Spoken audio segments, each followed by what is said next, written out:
طيب بسم الله السلام عليكم ورحمة الله وبركاته. الحمد لله حمدا كثيرا طيبا مباركا فيه كما يحب ربنا ويرضى، والصلاة والسلام على نبينا محمد وعلى آله وأصحابه ومن تبعهم بإحسان إلى يوم الدين. أما بعد. Alhamdulillah, segala puji bagi Allah Subhanahu wa taala. Kembali pada pagi hari ini kita masih diberikan kesempatan oleh Allah Subhanahu wa taala untuk bisa datang berkumpul di Masjid Sidratul Muntaha ini, salah satu rumah dari rumah Allah dan salah satu tempat yang terbaik di atas muka bumi ini, karena dia adalah rumah Allah Subhanahu wa taala yang tidak lain dan tidak bukan itu juga karena kemudahan yang Allah berikan kepada kita. Ya, Allah memberikan kemudahan, hidayah, petunjuk. Betapa banyak saudara kita yang untuk membuka kedua matanya, melangkahkan kakinya ke masjid, kemudian rela memakai waktunya yang mungkin sekarang semakin sedikit, ya, sekitar 30 menit sampai 40 menit untuk bisa mempelajari kitab Allah Subhanahu wa taala, yaitu Al-Qur'an, melalui tafsir Imam Al-Qurtubi Al-Jami' li Ahkam Al-Qur'an. Ya, semoga Allah Subhanahu wa taala terus memberikan kita hidayah ini, ya, dan kita terus menjaganya. Tugas kita hanya menjaga. Ya, tugas kita beramal. Allah lah yang memberi hidayah. Jadi jangan pernah memikirkan hasil. Manusia itu tugasnya berbuat. Adapun hasil adalah Allah yang menentukan. Kadang kita salah, ya.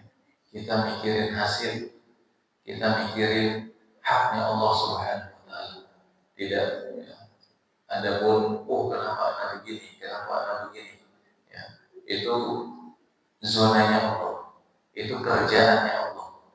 Kerjaan kita adalah berusaha sebisa mungkin sesuai dengan yang Allah perintahkan. Ya. Baru Allah yang akan menentukan. Allah akan melihat usaha kita. Usaha kita itu nggak ada yang sia-sia. Kadang itu yang kita miss. Semoga Allah Subhanahu wa taala terus memberikan kita petunjuk, ya, hidayah, dan kita juga harus berusaha untuk mendapatkan hidayah dan petunjuk tersebut. Amin amin ya rabbal alamin.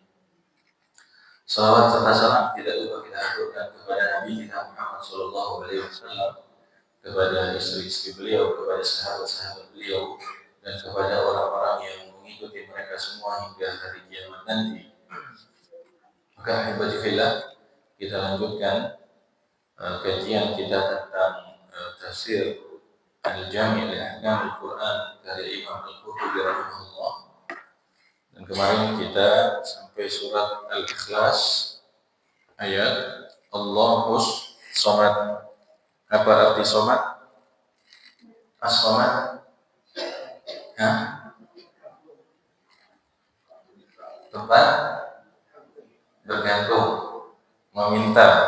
Ya.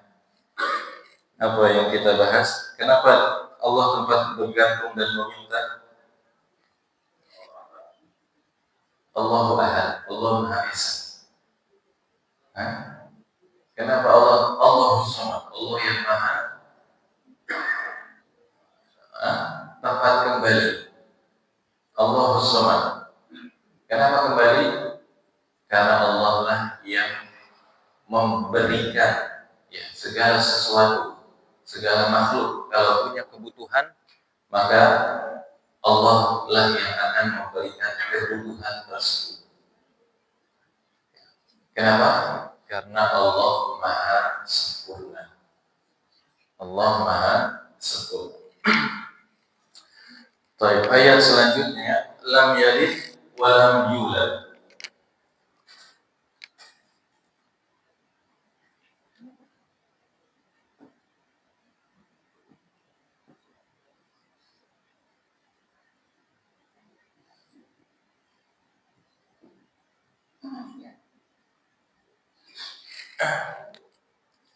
Lam yalid artinya tidak beranak. Walada yalidu, melahirkan. Walad namanya walad. Walad itu artinya anak. Walid itu yang punya anak. Walidain, dua orang tua. Nah, ini dari kata walada yalidu. Walada itu melahirkan. Makanya anak namanya waladun. Ayah atau ibu namanya walid. Waladun itu anak. Walid ayah. Walid ayah. Ya. Kalau ibu berarti walidah. Makanya walidai. Walidai itu dua orang tua, artinya ayah dan ibu. Ya, artinya lam yalid, tidak beranak. Allah tidak beranak.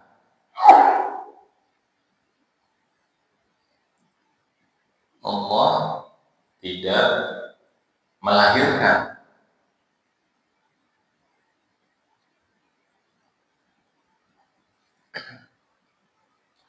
Wala yulad. Yulad di sini apa? Kalau ini melahirkan, kalau ini dilahirkan.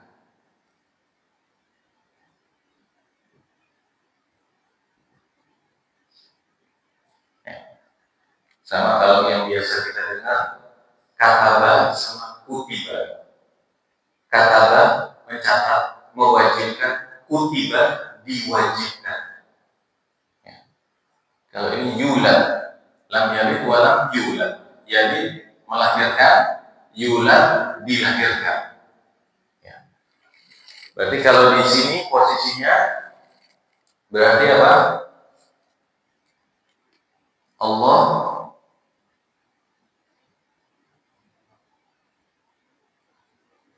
ini menjadi orang tua. Kalau dilahirkan berarti Allah menjadi anak. Karena dilahirkan, yang dilahirkan Allah. Ya. Allah tidak melahirkan dan Allah tidak dilahirkan. Ya. Lam yalid wa lam yulad. Dan justru inilah menunjukkan kesempurnaannya Allah Subhanahu wa taala. Dan ayat ini juga membantah kaum sebelumnya. Jadi umat sebelumnya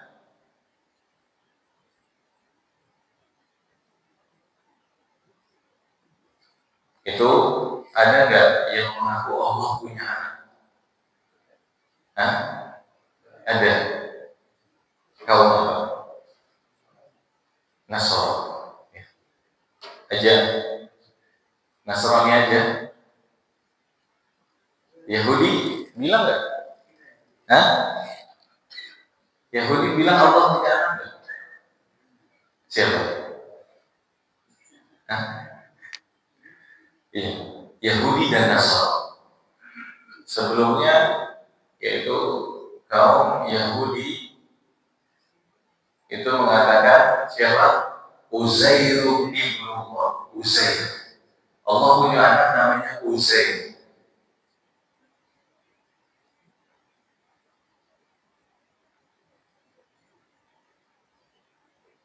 Itu anak Allah. Kalau Nasrani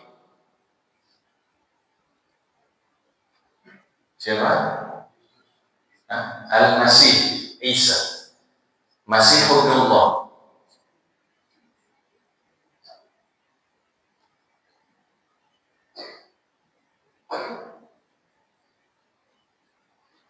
Ini ada di surat At-Taubah ayat 30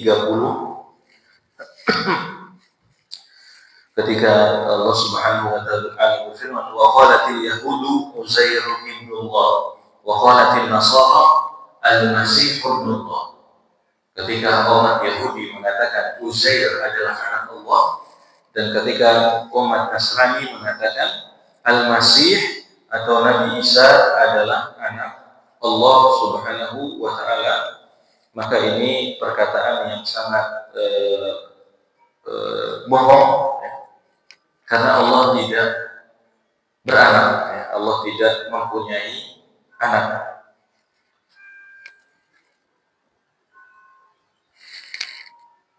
Quran surat At-Taubah ayat 30.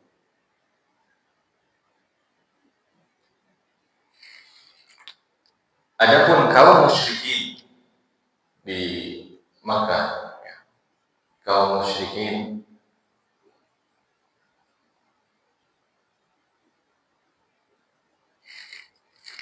itu mengatakan bahwasanya malaikat, ya, di surat Al-Isra ayat 40 Allah Subhanahu wa taala mengatakan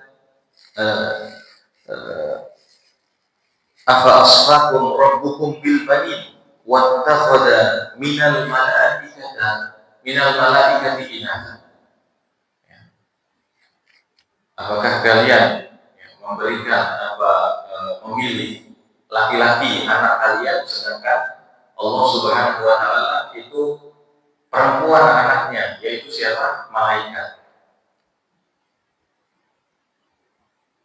Malaikat itu anak perempuan Allah.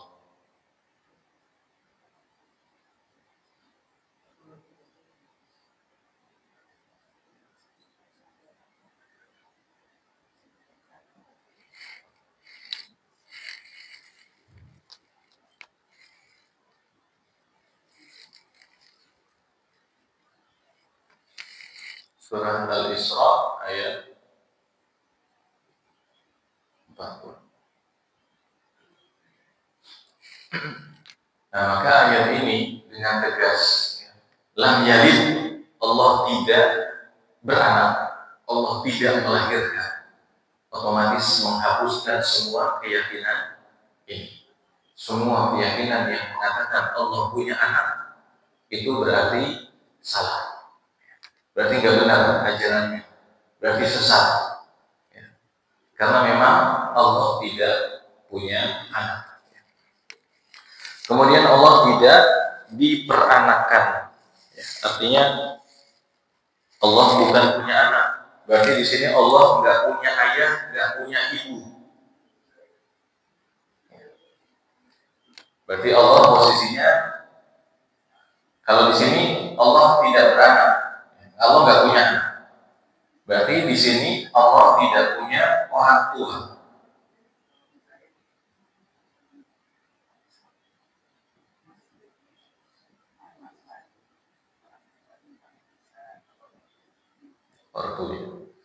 Allah tidak punya orang tua.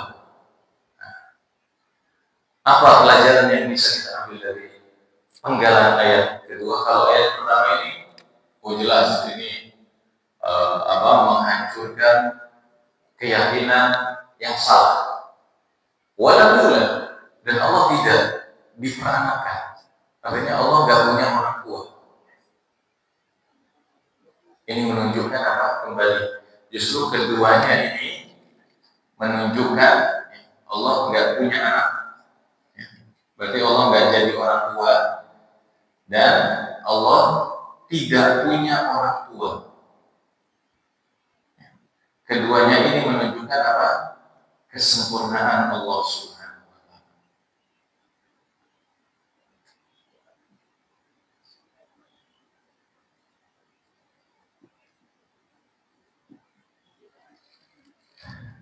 Karena kalau Allah punya orang tua atau anak, karena orang tua dan anak itu saling membutuhkan.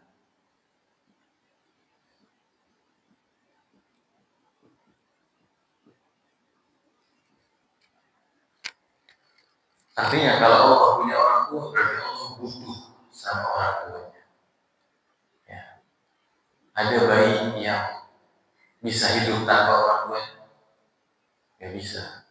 Ada bahkan hewan pun di pertama kali dilahirkan itu sangat butuh sama ibunya, sangat butuh sama orang tuanya. Jarang sekali bisa survive, bisa hidup, ya, kalau orang tuanya meninggal. Dan itu normal. Maka ketika kita butuh, ya, butuh orang tua, anak orang tua butuh, orang tua butuh anak. Orang tua butuh anak, ya butuh. Atau punya anak? Wah, nggak butuh anak, saudara. Butuh nggak? Buat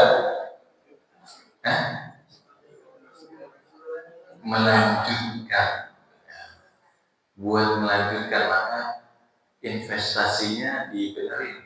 Anak itu bukan tujuan kita mendidik anak itu supaya melanjutkan kita, supaya mendoakan kita saat setelah kita meninggal. Karena silakan cek, ada yang sudah temannya sudah meninggal, tetangganya sudah meninggal, ada kan? Banyak kan? Berapa kali aku doain tetangga? Sampai ke rumah pada sahabat. Mungkin setahun sekali ya. Setahun sekali, mungkin 2 tahun sekali. Atau seingatnya.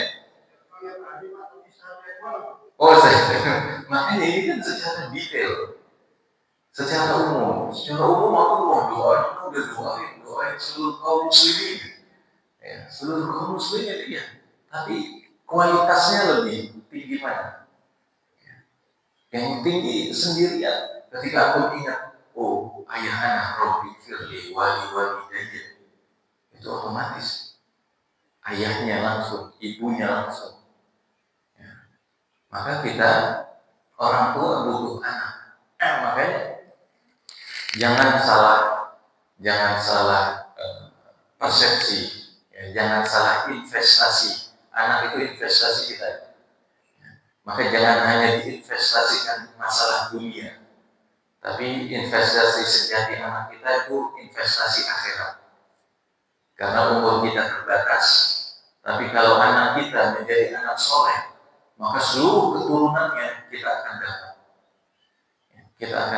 Kita punya cucu, kita punya cicit.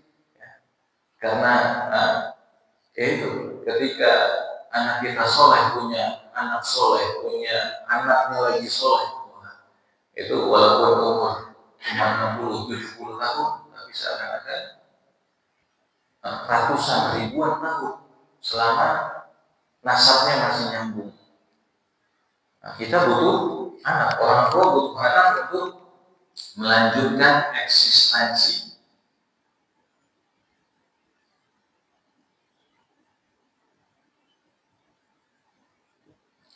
Eksistensi di sini bukan kekayaan ya, karena kalau setelah meninggal kita nggak bisa dapat apa-apa. Eksistensi apa? Akhirat. Ya. Sedangkan anak jelas butuh orang tua. Ya, anak jelas butuh orang tua ini untuk hidup.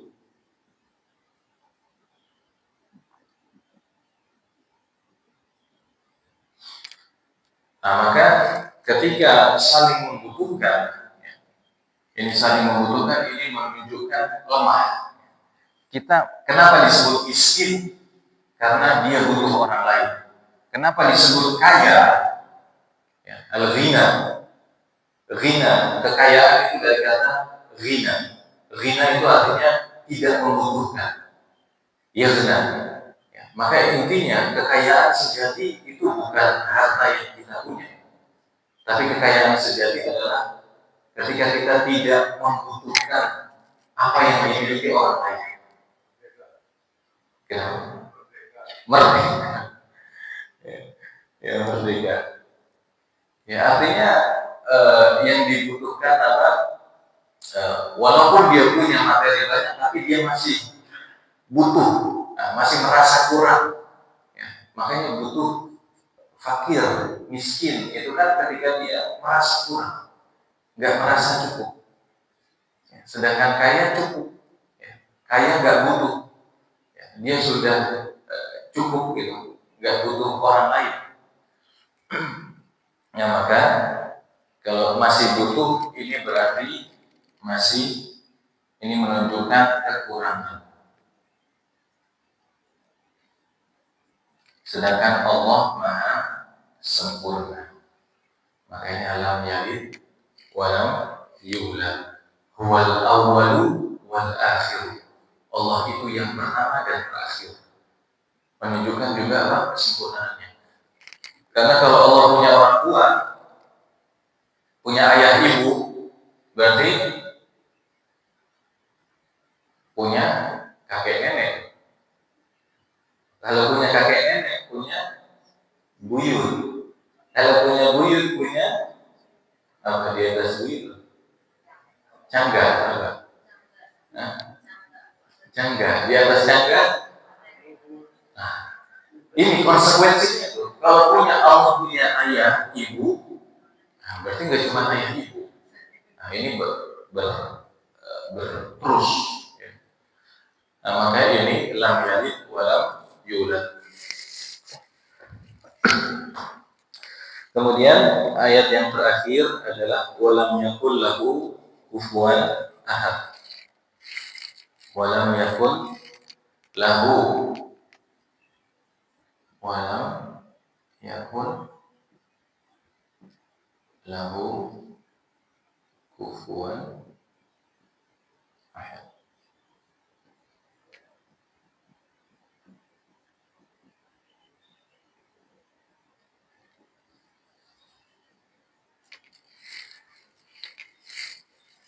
Dan bagi Allah walam yakul lahu kufuwan ahad.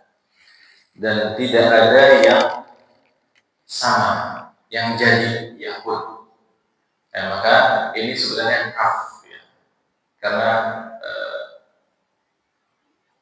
Anda sering dengar ya orang yang store kulhu ini bacanya walam yakul kaf mengatakan walam yakul lahu kufuwan ahad.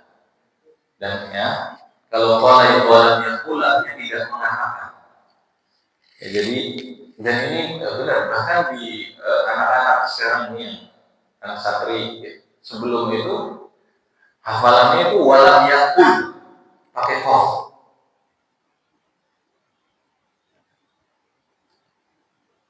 Yakul jadinya jangan tidak berkata lam yakul lahu. Ya, tapi ini lam yakul karena yakul kun fayakun. Dari kata kana yakul kun artinya jadi.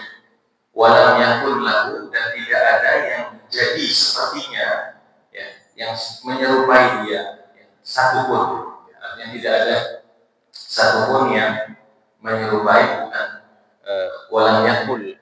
Tapi di sini kaf dari kana yakul. Kana yakunu kun fayakun jadilah maka terjadi.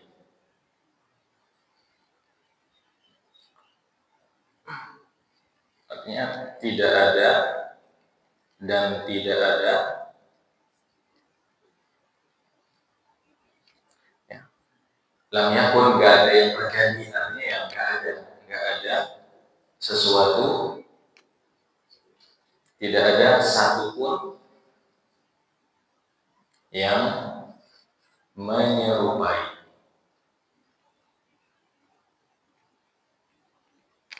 Ya, menyerupai Allah. Karena kita sering dengar apa? Kufu. Karena kufuan ini dari kata kafa. Nah, ini menyerupai. Kufu itu sesuai. Kufu itu sama. Setara. Ya. Makanya salah satu memilih pasangan, ya, sebelum menikah itu kan salah satu ulama salah satunya mempersyaratkan kufu itu setara, sekufu antara nasab. Makanya kan wanita atau lelaki dinikahi karena empat.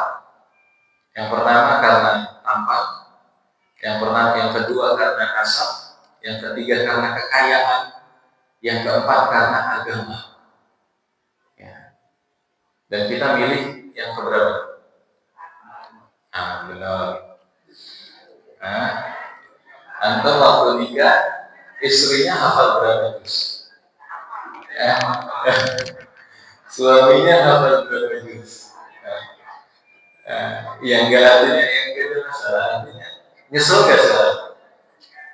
Enggak ya, alhamdulillah. Ya artinya nikah karena apa ini? Dan biasanya orang akan melihat kufu kan, baik itu secara ketampanan. Makanya ketika ada orang yang istrinya cantik banget tapi suaminya suaminya kurang enak dipandang gitu. Itu kira-kira jadi obrolan ibu-ibu kan? Ibu itu beruntung banget itu. Ataupun sebaliknya, ketika suaminya ganteng banget, tapi istrinya ternyata standar aja. Wah, ibu-ibu lagi. Itu masuk ibu. Begitupun juga, makanya itu, baik itu nasab. Yang orang ini bangsawan, keturunan nikmat, kok nikah sama orang biasa.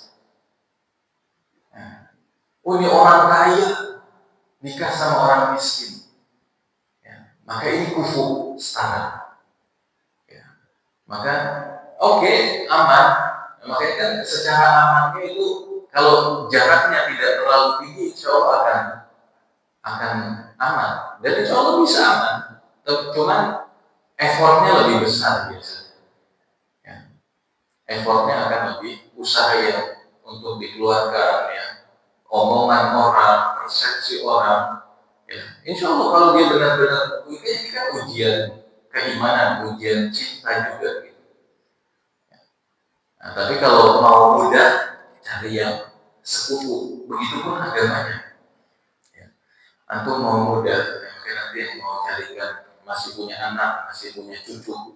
Ya, ingat ini baik-baik. Ya, kita mau apalagi ayah, ya, apalagi kakek, ya, artinya laki-laki tugasnya ada menjadi wali nikah anak, cucu, cicit, ya, perempuan kita. Maka salah satu tugas wali adalah mengetes suaminya, calon suami. Karena yang tahu dunia laki-laki, yang tahu otak laki-laki, yang tahu sifat laki-laki siapa? Laki-laki. Kita akan tahu semua otak laki-laki itu aku tahu nggak? Tahu laki-laki. Maka itu tugasnya itu.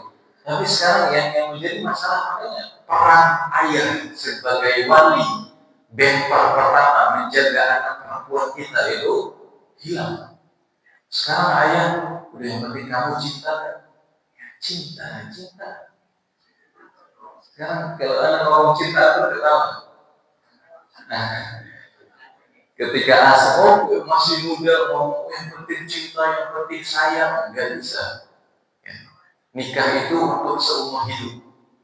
Cinta itu bisa up and down, iman aja bisa naik turun. Ya. Makanya nggak heran, makanya miris sekali bila kaum muslimin terbesar di dunia, tapi angka perceraian kita itu tinggi sekali. Ya. Hampir 20%, 20%. 1/5. Jadi kalau ada 5 undangan,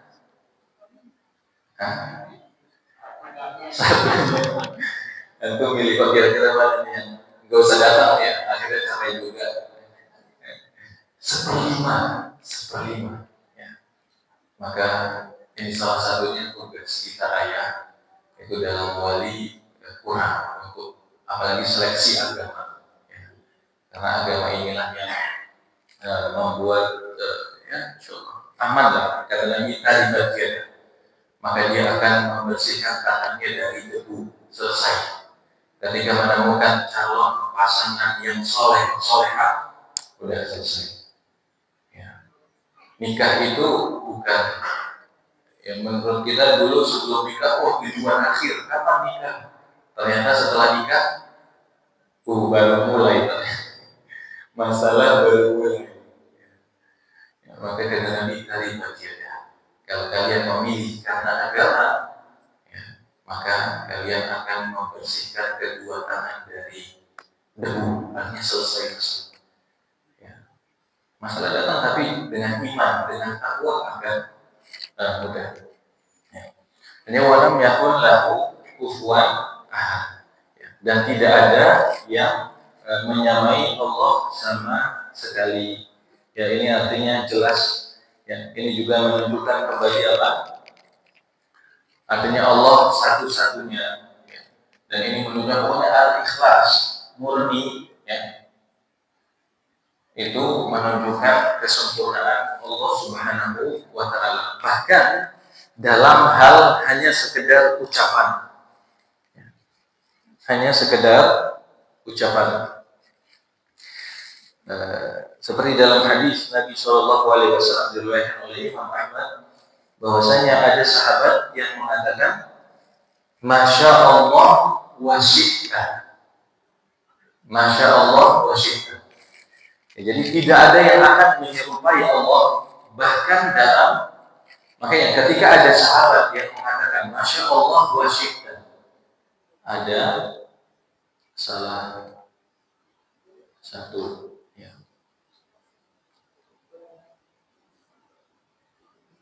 Sahabat itu berkata kepada Nabi SAW, Masya Allah wa syi'ta, atas kehendak Allah dan kehendakmu.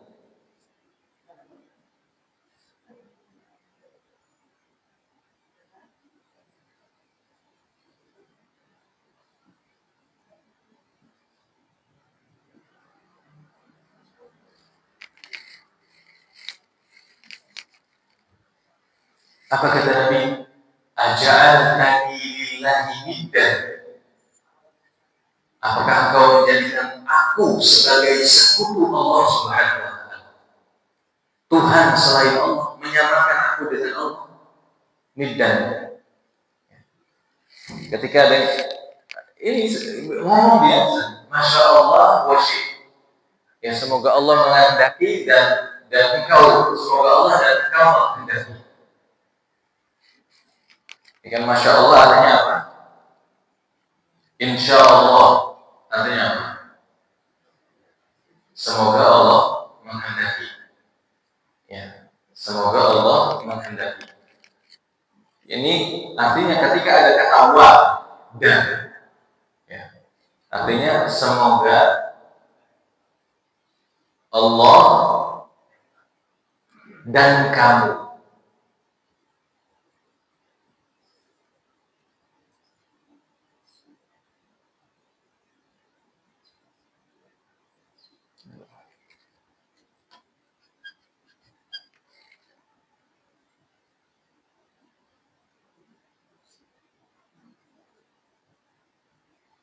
Ya.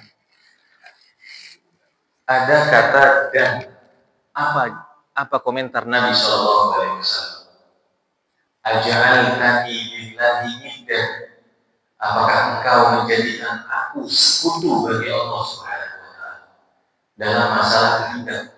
Karena segala sesuatu itu terjadi hanya dengan kehendak Allah.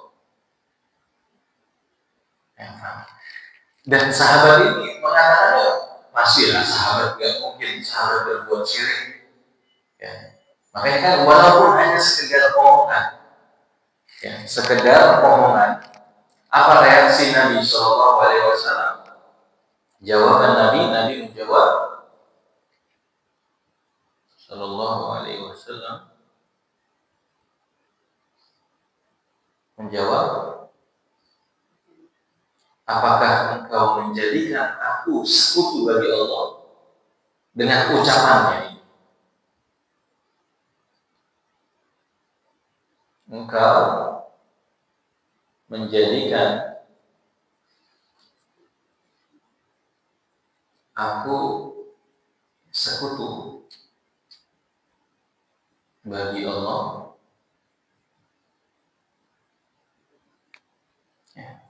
Karena wa biasanya dengan sama dan menunjukkan posisinya sama setara. Dan saya dan fulan, saya makan nasi dan ayam dan bareng sama-sama.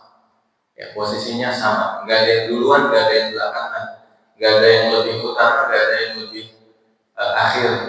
Karena wa dan itu artinya hanya mengumpulkan, jamak, mengumpulkan. Jadi salah satu pengumpulan artinya sama. Biasanya kalau ada yang lebih bagus itu dipisahkan. Kita pisah, kita sortir. Barang-barang di rumah yang sudah dipakai atau enggak itu dipisah. Kalau masih dipakai semua udah masukin. Ya kan? Panci-panci, ada lemari masih dipakai, masukin semua di situ. Yang udah nggak dipakai dikeluarin. Ya itu. Baju-baju kita juga artinya wa dan itu artinya dikumpulkan. Maka ini sampai padahal sahabat ini tidak bermaksud untuk menyebutkan Allah Subhanahu wa taala. Artinya ya sesuai kehendakmu, sesuai artinya ini juga Allah ingatkan, Nabi Shallallahu Alaihi Wasallam ingatkan, tidak ada yang bisa menyerupai Allah, menyamai Allah, menyerupai Allah atau menyamai sama. Makanya Nabi Shallallahu Alaihi Wasallam mengatakan, la taqul, maka nggak usah ucapkan masya Allah wa syi'ta, tapi masya Allah wahda. Semoga Allah yang maha menghendaki, semoga Allah menghendaki satu-satunya. Atau sebagian riwayat mengatakan Nabi mengucapkan masya Allah thumma syi'ta, semoga Allah menghendaki, baru itu setelahnya sesuai kehendakmu. Setelah, kalau thumma berarti setelah kedua, yang satu dulu baru kemudian. Nah, kata kemudian kan ada urutan dia. Maka ketika urutan Allah nomor satu, kemudian Nabi nomor dua, nah ini baru benar urutannya. Maka Nabi mengoreksi perucapan, jadi hanya ucapan ini Nabi koreksi antara menjadi masya Allah wahda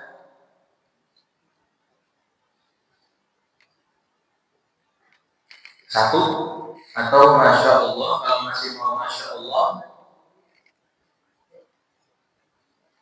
pakai kata thumma syi'ta.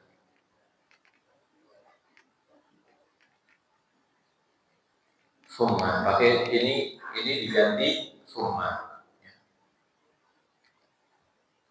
Karena thumma itu kemudian itu urutan. Jadi inilah detail, bahkan detail Allah satu-satunya itu bahkan hanya dari sekedar ucapan saja Nabi mengkoreksi. Jadi nggak boleh ada yang sama menyerupai Allah Subhanahu wa taala. Jadi maka hati-hati kalau makanya kita ini dihitung karena ucapan dulu. Makanya kalau kecelakaan, misalnya kita lagi perjalanan kemudian kecelakaan, kita tahu nih supirnya jago nih. Karena kejagoannya kemudian apa? Kita bilang untung supirnya ujang. Kalau enggak kita udah masuk jurang. Ya kita nggak masuk jurang itu kehendak Allah Subhanahu wa taala. Bukan karena ujang. Untung. Kalau nggak ada antum, Anda mau jadi apa? Kalau nggak antum datang saat itu, wah saya sudah perkataan ini walaupun tidak tidak dia tidak niat untuk berbuat syirik kepada Allah Subhanahu wa taala, tetapi ini yang menunjukkan keimanan. Keimanan artinya orang itu kalau refleks seberat apapun, ya, makanya ucapan. Kenapa ucapan itu dihisab, di lisan itu dihisab? Karena ucapan adalah salah satu cerminan hati yang paling mudah. Ya, artinya hati Allah itu niat, apapun niat kita itu Allah catat. Makanya kalau niat baik, walaupun nggak dikerjakan tapi sudah niat, ya, dia memang udah benar-benar nih. Ya, misalnya udah mau bantu, ya, mau pergi ternyata pada Allah hujan, pada Allah mobilnya mogok, dia udah jalan, mogok di tengah jalan, mau silaturahmi, benar-benar udah mau silaturahmi, ya, ternyata mogok di tengah jalan, akhirnya nggak jadi balik atau ke bengkel lama, akhirnya nggak jadi silaturahmi. Insya Allah sudah Allah catat pahala silaturahmi. Ya.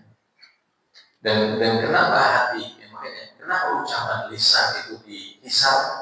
Karena salah satu yang paling bisa menggambarkan hati itu lisan.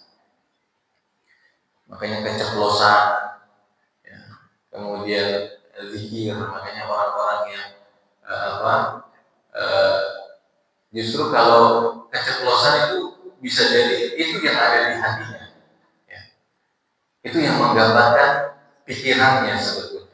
Mungkin selama ini dia berindah, ya, dia kondisikan, tapi saat tertekan, oh ini yang aslinya yang keluar. Ya. Maka walaupun ya tidak kita berniat, ya, untuk menyebutkan Allah, lebih baik dihindari, ya, lebih baik dihindari. Maka qadar Allah, alhamdulillah, Allah takdirkan selamat, ya. Kalau bukan karena Allah dan antum, ya, kalau antum mau memuji pakai kemudian antum. Kalau bukan Allah yang takdirkan dan kemudian kemampuan antum, ya mungkin mungkin kita sudah masuk jurang. Ya, mungkin kita, ya, karena ini juga sebab, ya sebab dan percaya kepada sebab itu bukan syirik. Percaya kepada sebab itu bukan syirik. Artinya kalau dia memang jago, nyetirnya jago, ya, nyupirnya jago, ya, dan itu bisa menjadi sebab kita tidak masuk jurang, dan kita percaya sebab itu, ya, karena itu sesuai, sebabnya sesuai. Kayak kita obat, kalau kita percaya obat ini bisa menyembuhkan, ya, maka itu percayanya itu tidak syirik. Karena obat itu sebab, salah satu sebab kesembuhan. Ya. Artinya kita percaya Allah Maha menyembuh, kemudian dengan minum obat ini kita juga percaya, ya, bisa sembuh. Ya kan, kayak misalnya amlodipin. Siapa yang berteman dengan amlodipin? Ada. Kemudian itu kan emang kalau kita minum beneran kan terjaga standar. Kalau nggak minum, wah, naik. Ya, artinya percaya obat, dan makanya syirik itu ketika kita percaya salah satunya yang bukan penyebab. Ya. Makanya percaya batu bisa menurunkan hujan, kan apa hubungannya batu sama turun hujan? Nggak ada hubungannya, nggak ada sebab akibatnya. Maka saat percaya, ya, dengan obat ini tidak jimat kan nggak ada hubungannya, nggak ada logikanya. Nah, maka percaya ini menjadi syirik, mutlak menjadi syirik. Adapun percaya sebab itu tidak syirik, ya. Bahkan itu tawakal, mengambil sebab, ya, percaya sebab, Ana mau sembuh nih, ana harus minum obat. Ana mau sembuh nih, ana harus diet. Ana mau sembuh nih, ana harus olahraga. Maka dia ambil sebab itu, maka itulah tawakal sejati. Ya, itu tawakal sejati. Ya, makanya kan mau dapat kerja, ya keluar rumah. Mau dapat uang, bergerak. Ya, makanya kan Nabi Shallallahu Alaihi Wasallam menggambarkan tawakal itu seperti burung. Ada burung, ya kecuali burung hantu sama kelelawar, nah, itu memang malam hidupnya. Sekarang burung ada yang masih tidur? Siapa yang biara burung? Ada nggak burung jam segini itu masih tidur? Atau dia sudah berkicau? Atau dia sudah bangun loncat-loncat? Walaupun disangkar, oh disangkar enak ya, selimutan, tidur di pojokan gitu. Nah, enggak, burung itu subuh itu udah keluar sana nyari makan.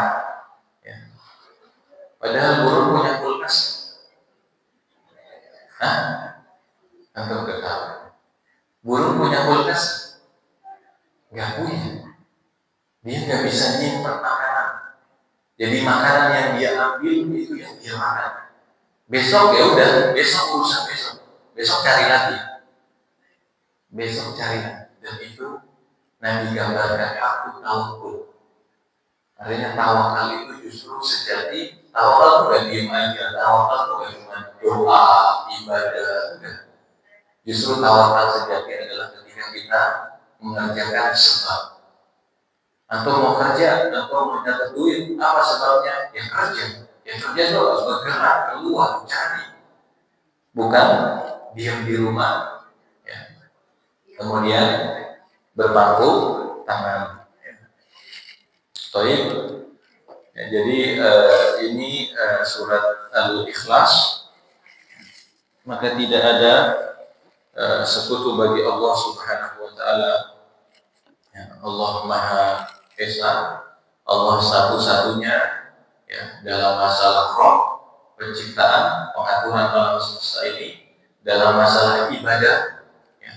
Kemudian dalam masalah asma wa sifat, sifat-sifat Allah, nama-nama Allah adalah yang paling sempurna.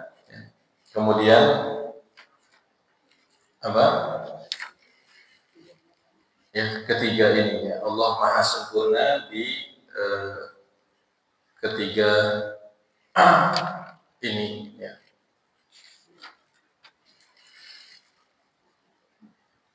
Dan Al-Ikhlas menunjukkan kesempurnaan Allah Subhanahu wa Ta'ala. Ya. Jadi ketika Allah satu, Allah itu esa, artinya Allah yang maha sempurna, satu-satunya yang sempurna, yang gak butuh apapun, yang maha kaya, yang maha kuasa, yang maha segalanya. Ya, makanya kalau kita butuh sesuatu, kembalilah kepada As-Samad yang akan memberikan apapun saat orang lain membutuhkan, karena hanya Dia yang punya. Ya, hanya Allah yang punya. Ya. Baik. Maka saat baca ayat ini ingat dan yakin. Ya, maka ada sahabat yang setiap sholat itu baca surat ini.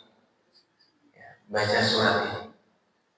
Ya, misalnya kalau 2 rakaat, ya sholat malam, ya sholat tarawih, kayak ada yang protes dia baca ayat pertama, rakaat pertama itu surat apa, tapi mesti rakaat keduanya kulhu.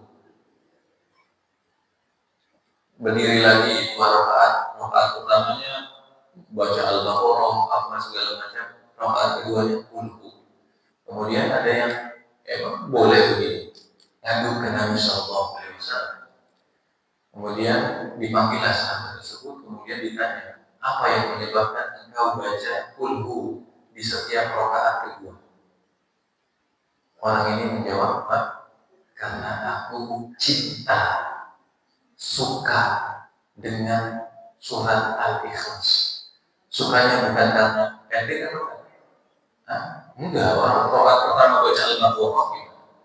Rakaat kedua Al-Imran, kemudian karena dia udah capek, enggak. karena aku cinta dengan maknanya, cinta dengan Allah. Yakin dengan Allah Maha Sempurna. Kalau butuh sesuatu kembali kepada Allah. Kalau minta apa-apa minta sama Allah Subhanahu wa Ta'ala. Ya. Maka apa kata Nabi? Anta ma'aman tuhib. Maka engkau akan dicintai oleh Allah dan dikumpulkan dengan orang-orang yang cinta sama Allah Subhanahu wa Ta'ala. Artinya Allah, Nabi tidak melarang ya, mau baca kulhu setiap rakaat. Tapi kan tujuannya apa tadi? Ya. Kalau kita baca kulhu karena pendek.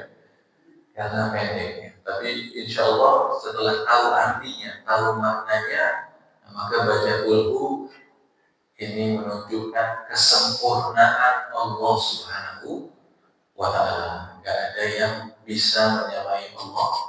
Ya. Makanya the best lah.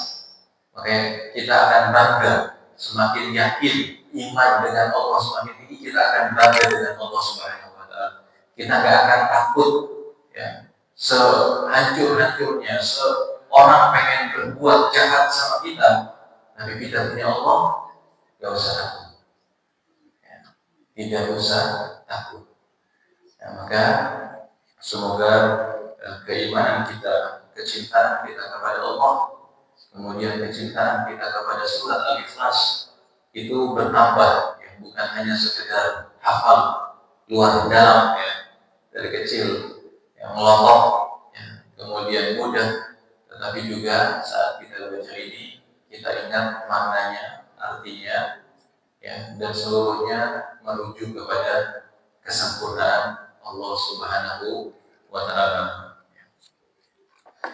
Mungkin ini saja yang bisa kita sampaikan. Ada pertanyaan?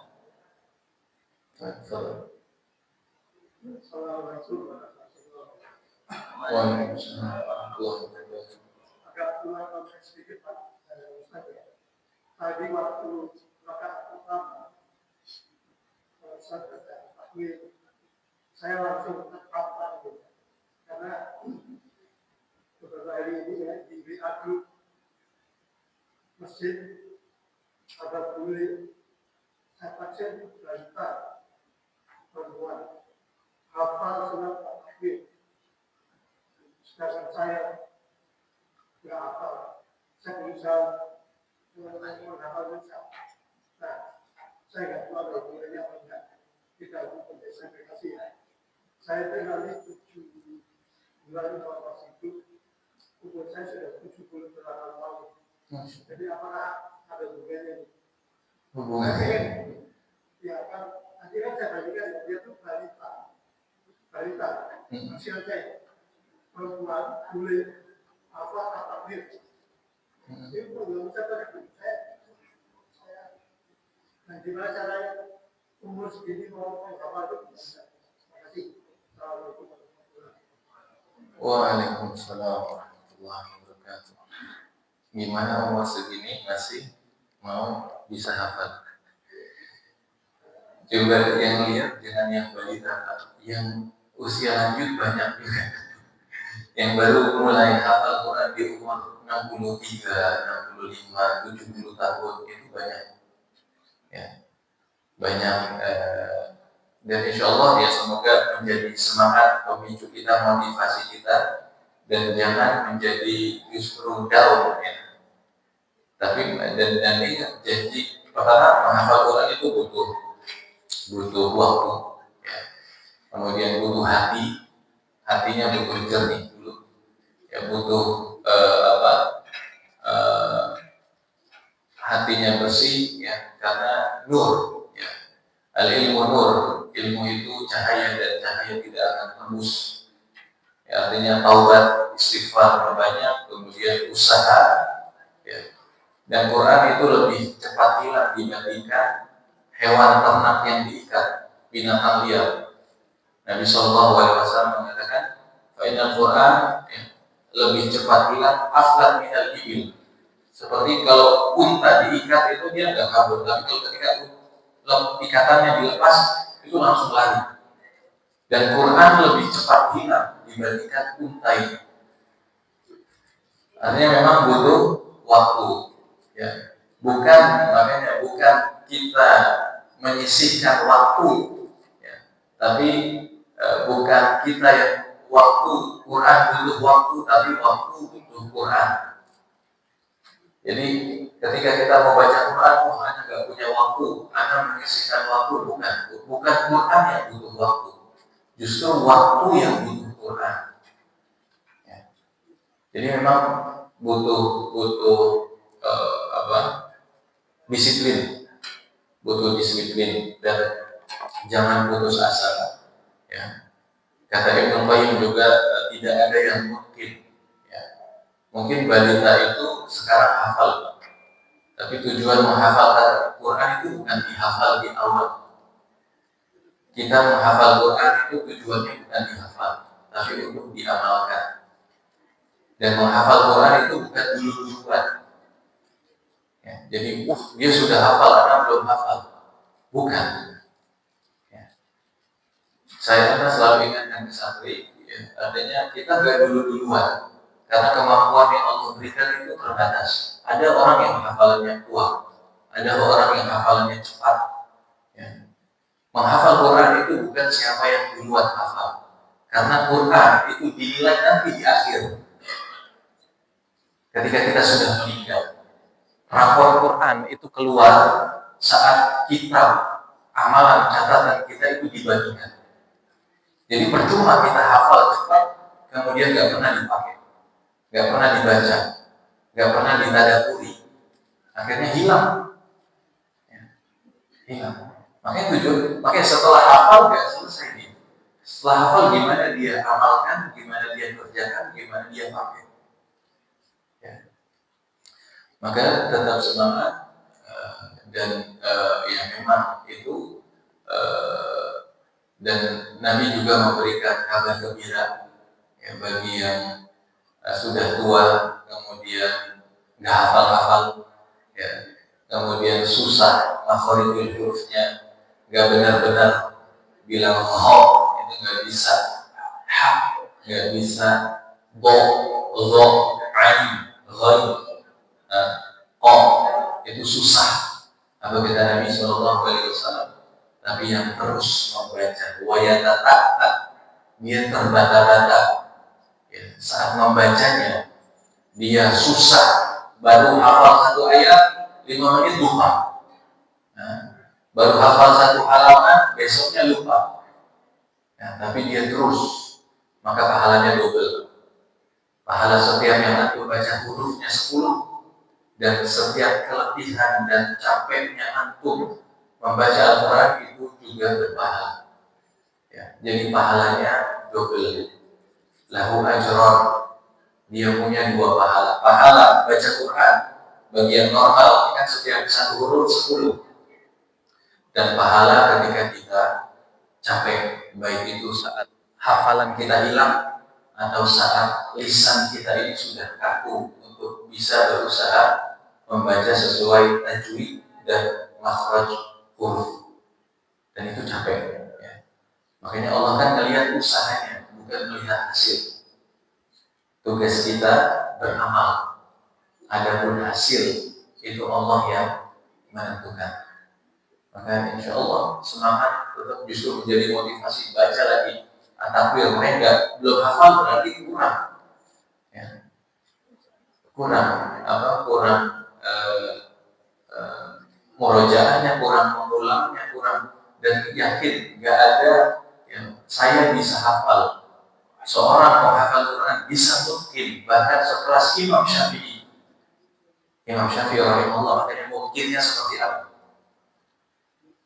Ramadan sehari khatam, yang berapa kali khatam? Imam Syafi'i rahimahullah, 2 kali kan? 2 kali khatam, 1 hari. 1 hari 2 kali khatam di bulan Ramadan, khusus di bulan Ramadan. Artinya kan hafalannya luar biasa. Dan yang kedua, bisa mencapai hafalan itu karena di luar Ramadan Imam Syafi'i mungkin khatamnya sehari sekali, mungkin khatamnya 3 hari sekali. 3 hari sekali khatam, untuk bisa sehari 2 kali khatam bisa. Nggak terlalu jauh. Kita yang khatam Quran setahun sekali. Benar kan? Kita khatamin Quran itu kapan? Ramadan kan? Di luar Ramadan khatam nggak Quran kita? Hah? Ada yang khatam? Alhamdulillah. Berapa kali? Seminggu sekali, Masya Allah. Dan Anda yakin ketika seminggu sekali ayat itu diulang lagi, dia baca lagi, otomatis itu akan hafal. Insya Allah Al-Kahfi udah hafal otomatis. Yasin setiap hari dengar, setiap malam dengar, setiap Jumat baca. Insya Allah 10 tahun, 20 tahun rutin hafal. Ya, hafal. Nah, maka Imam Syafi'i itu jangan kira hanya otaknya cerdas, tapi beliau juga murojaah. Ya, beliau setiap malamnya baca Quran, tahajudnya itu berjus-jus. Dan kata beliau apa? Saat beliau bermaksiat, syakautu ila waqti su'ah. Saat hafalan dia susah, itu ternyata apa? Hilang. Hanya melihat betis wanita yang bersikap keluar rumah, jalan ke pasar, ke majelis, ke sekolah, melihat betis wanita yang bersikap, beliau kan menundukkan mata. Wadul basar, beliau sudah menundukkan mata. Tapi saat betis wanita bersikap, mungkin saat naik tangga, saat jalan, saat melompat atau melangkah ke tempat yang lebih tinggi, kan sebagian pakaian keangkat.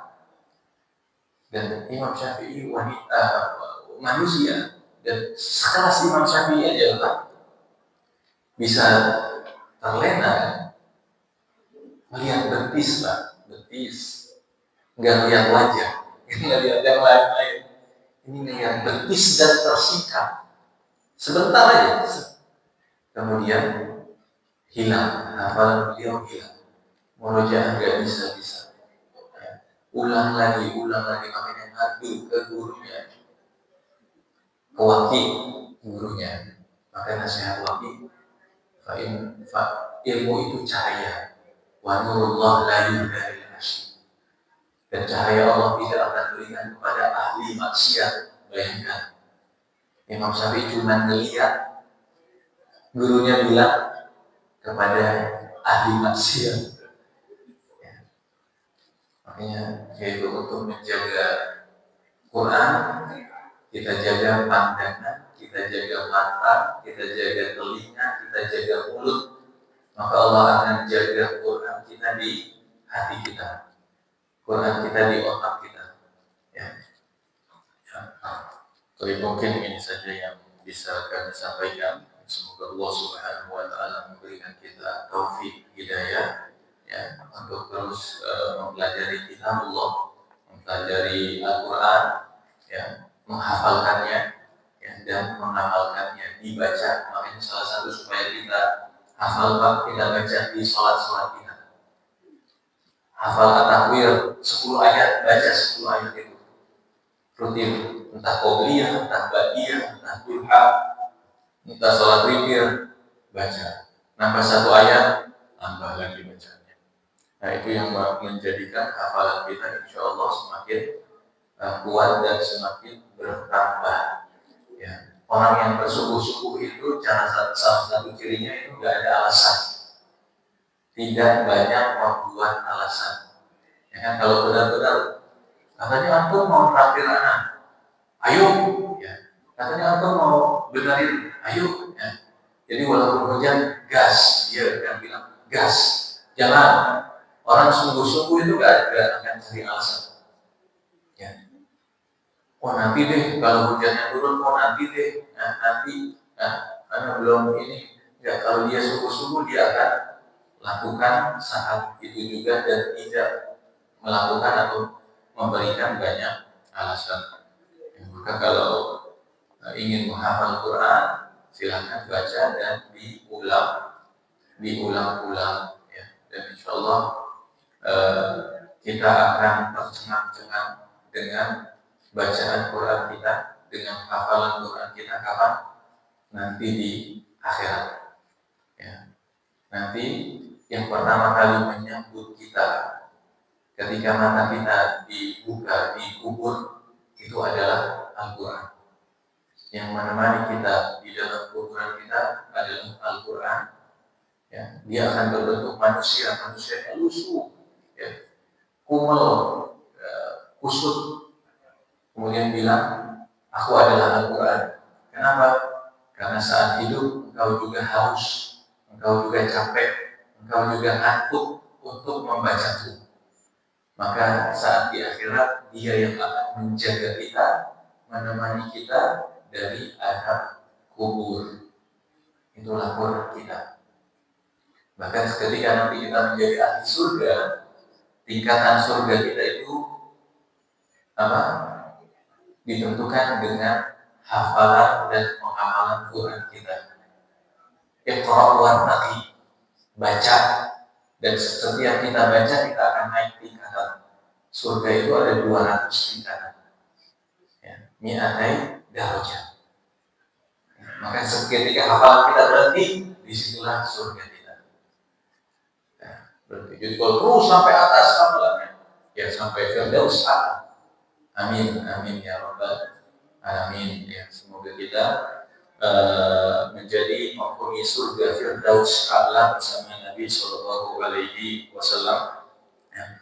Wassallallahu ala nabiyina Muhammadin wa ala alihi washabihi wa barik wasallam. Subhanakallahumma wa bihamdika asyhadu an la ilaha illa anta astaghfiruka wa atubu ilaik. Wassalamualaikum warahmatullahi wabarakatuh.